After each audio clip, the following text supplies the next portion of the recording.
Hi scholars, happy Tuesday. I'm excited to read with you again today. Today we are going to be making inferences again. Yesterday we learned how to make inferences. Today we're going to quickly review how we make inferences before we jump back into reading.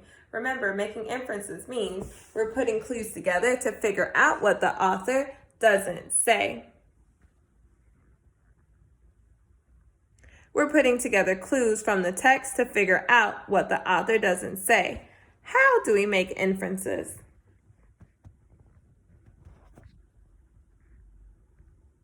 One, we look at what the character says or does. Two, we think, has this happened to me? Three, we think, what does the character want, feel, or like? What does the character want, feel, or like? One, look at what the character says or does. Look at what the character think. Has this happened to me? Think. Has this happened to me?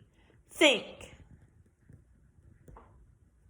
Think. What does the character want, feel, or like? What does the character want, feel, or like? What does the character? Okay, team, you've now reviewed all the steps to making inferences as good readers. We are now going to finish reading about Koala Aloud and make some super strong inferences as we read. Yesterday when we left off, Koala Aloud was training for the Bush Olympics. At last, the day of the Bush Olympics arrived.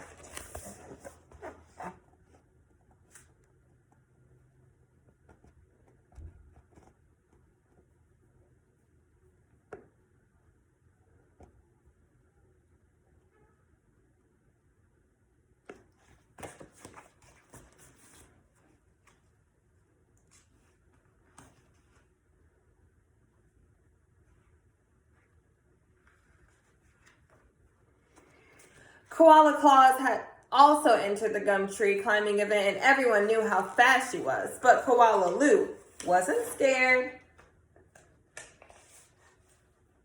She saw her mother in the crowd, and she imagined her mom saying, "Koala Aloud, I do love you," her heart filled with hope.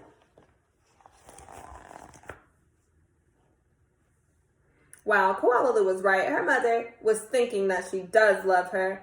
And she's not scared now because she imagined her mom telling her that she loves her. Let's see what happens next.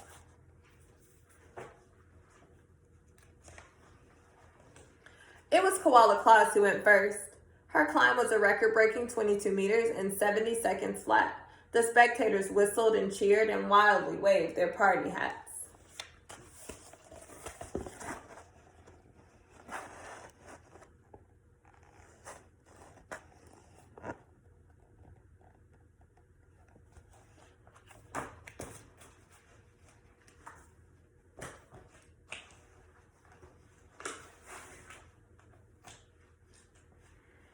Can I do better than that, wondered Koala Aloud.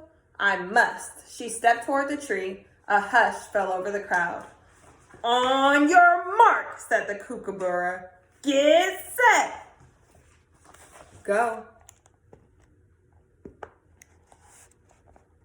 Koala Aloud says to herself that she must be better than that. I'm wondering why she says that. Why does Koala Aloud say, can I do better than that? The author doesn't tell us, so that means we need to make an inference. First, I know we always go back to the text. Koala Aloud's actions in the text are to say, can I do better than that? I must. Also in the picture, I can see a clue that she looks a little nervous about her climb after she was watching Koala Claus. Now I need to think about whether or not something like this has ever happened to me before. Well, I know that when you want something really badly, you get nervous before it. I remember one time I had to play in a piano recital, and before it was my turn, I was so nervous and I thought maybe I would mess up. But really, I just wanted to do a great job. This really helps me to think about Koala Aloud and why she says that. I'm ready to make my inference. Koala Aloud feels nervous about wanting to win the competition. She's not sure if she's going to win. She wants to be Koala Claus, and she has to climb faster than Koala Claus did. She loves her mother, and she wants her mother to be proud of her when she wins the race.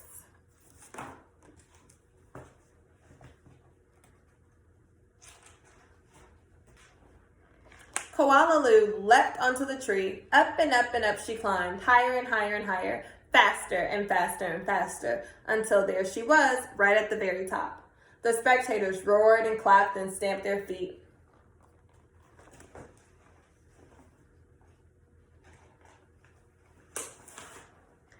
But she wasn't fast enough. In spite of all her training and all her hoping, it was Koala Claus who won the gum tree climbing. Koala Lou came in second place. Oh no, poor Koala Lou. She came in second. The text says she didn't win because she wasn't fast enough. Koala Lou went off and hid. She heard the shouts of the Bush Olympics and she cried her heart out. The text says that Koala Lou went off and hid and she cried her heart out. I think I know why Koala Lou is sad, but the author doesn't tell us. So good readers have to make an inference, Macon. Koala Lou's actions are to hide in the bushes. She cried and cried. I know that when that happens and you lose something you really wanted, it can be hard and it can make you feel so sad. This is helping me to understand why she's crying. I'm ready to make my inference. She feels very sad and disappointed that she did not win the climbing contest. She wanted to win, but she didn't, and now she isn't sure what her mother will think. She loves her mother, and all she wants to do is make her mom proud.